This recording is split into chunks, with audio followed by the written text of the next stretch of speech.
નમસ્કાર વિદ્યાર્થી મિત્રો, કૌશલ્યમ એકેડમીમાં આપનું ફરી હાર્દિક સ્વાગત છે.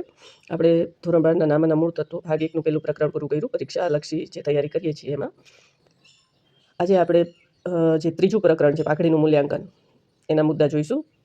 પછી મુદ્દા વાઇઝ વિડીયો આપણે આગળ અપલોડ કરતા જઈશું.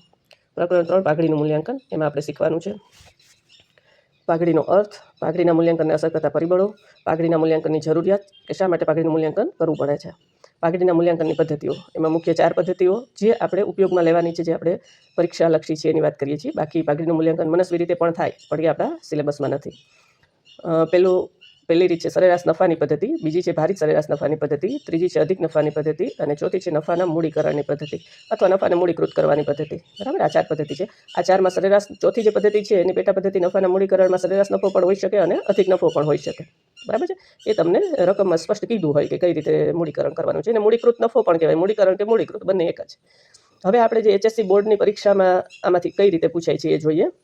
તો વિભાગ એમાં 2 પ્રશ્નો પૂછાય છે, જેનો 1 ગુણ હોય છે, એટલે કુલ 2 માર્ક્સના. વિભાગ બીમાં 1 પ્રશ્ન પૂછાય છે, 1 ગુણ હોય છે, એનો 1 માર્ક્સ. અને વિભાગ ડીમાં 2 દાખલા પૂછાય છે, 4-4 માર્ક્સના. બરાબર છે, એટલે 8 માર્ક્સ. એટલે ટોટલ પાઘડીનું મૂલ્યાંકન છે એ ચેપ્ટરમાં 11 માર્ક્સનું વેઇટેજ છે. તો તમને સમજાઈ ગયું હશે કઈ રીતે બ્લુપ્રિન્ટ મુજબ આની તૈયારી કરવી છે. આપણે બધી જ વસ્તુના વિડીયો બનાવશું અને એ રીતે મૂકતા જઈશું. આ વિડીયોમાં આપણે પાઘડીનો અર્થ જોઈ લઈએ. 11માં ભણી જ ગયા છો કે કેટલીક મિલકતો અદ્રશ્ય હોય છે ને જોઈ ન શકાય. એમાંની એક મિલકત એટલે પાઘડી. તો પાઘડીનો અર્થ છે વર્ષો પહેલાં જે ધંધાની સ્થાપના કરી હોય તે ધંધામાં સમય જતાં બજારમાં તેના નામ, પ્રતિષ્ઠા અને સારા સંબંધો, જોડાણો, સંપર્કોનો લાભ તેના ધંધાને મળે, જેમાંથી પાઘડીનો ખ્યાલ ઉદ્ભવે છે. પાઘડીના મૂલ્યનો આધાર પેઢીની નફો કમાવાની ક્ષમતા પર રહેલો છે. ખાસ ધ્યાન રાખજો, સંબંધો, સંપર્કો એ મળે એનાથી એનું વેચાણ વધે એટલે એને નફો વધે. જે પેઢીનો નફો સરેરાશ નફા કરતાં વધુ જે પેઢી કમાતી હોય એની પાઘડી વધુ છે એમ કહી શકાય. બરાબર છે.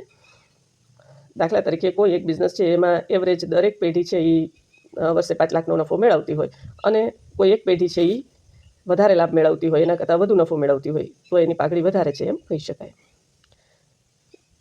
અને પાઘડી કેવી મિલકત છે? તો અદ્રશ્ય મિલકત છે, એને જોઈ શકાતી નથી પણ એનું મૂલ્ય હોય છે.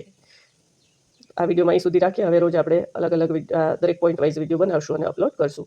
આઈ હોપ તમે મહેનત કરતા જશો. ચેનલને સબસ્ક્રાઈબ કરી દેજો, લાઇક કરી દેજો, હાઇપ કરજો અને વધુને વધુ 12મા ધોરણના વિદ્યાર્થીઓ સાથે શેર કરજો. અસ્તુ.